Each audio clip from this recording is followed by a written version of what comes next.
Good morning and welcome to Morning Gospel Fuel with Mr. G. It is Sunday, July 10th, the 15th week and Sunday of Ordinary Time, and it is the feast day of Saint Canute IV of Denmark. And he was the king of Denmark from 1080 until 1086. And he was an ambitious king who sought to strengthen the Danish monarchy, but he devoutly supported the Roman Catholic Church, and he had designs on the English throne. But he was slain by rebels in 1086, which of course ended his kingship, and he's the first Danish king to be canonized, and so he is the patron saint of Denmark. Because if we think like back in the early days, whenever the state and church were not separate, it used to be for centuries, the church kind of helped decide and govern the state because it was rooted in truth and goodness and beauty. Then, of course, human nature is fallen, and it eventually caused this downward spiral where people felt like it was been advantageous to separate church and state, and that's traditionally never been a good thing. But anyway, that is what it is.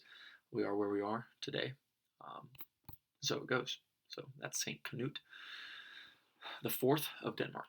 Today's gospel is from, and he is the patron saint of Denmark, if I didn't say that already. But anyway, today's gospel is from Luke chapter 10, verses 25 through 37.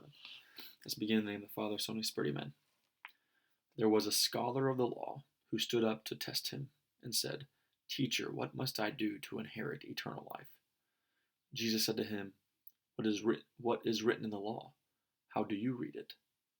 He said in reply, "You shall love the Lord your God with all your heart, with all your being, with all your strength, and with all your mind, and your neighbor as yourself."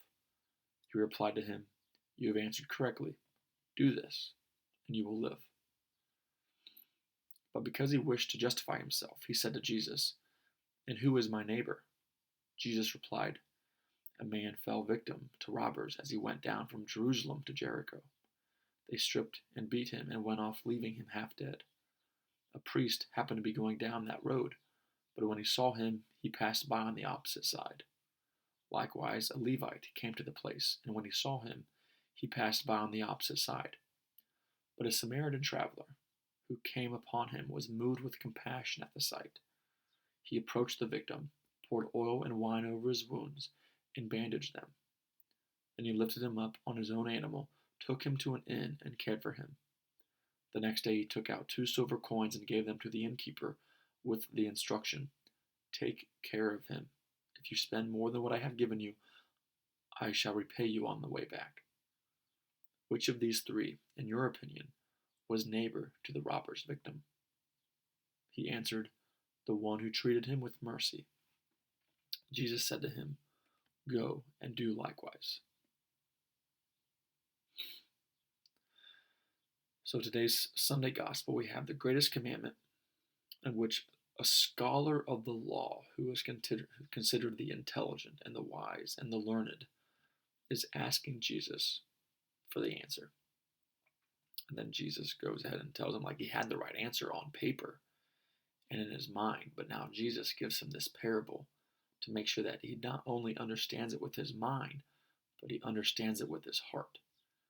And that's why Jesus goes through this parable of the Good Samaritan, which was considered an enemy of the one who was needing help,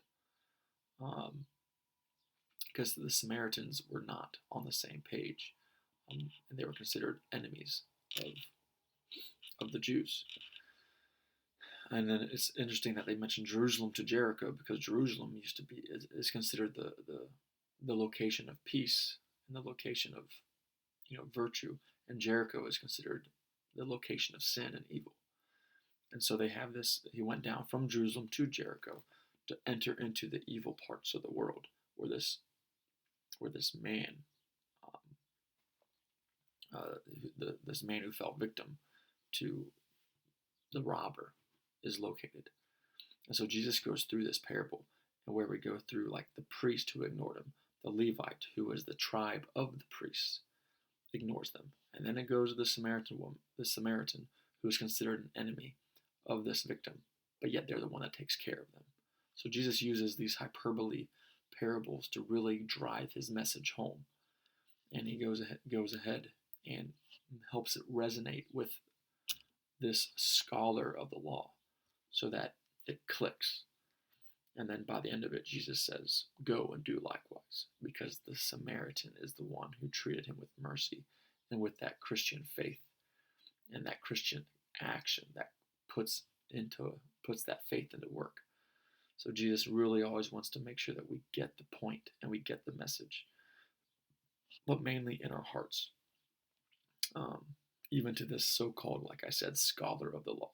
So the challenge for today is: do we really live out our faith?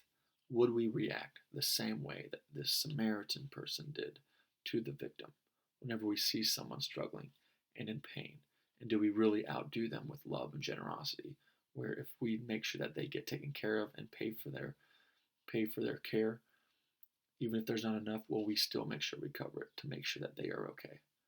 So that's a good reflection point of today. Is like we say we do in our mind, but in the reality, whenever the rubber hits the road, do we actually live out our Christian faith in the world whenever people truly need us? Have a great day. God bless. Keep it real. And the Father, Son, and Spirit. Amen.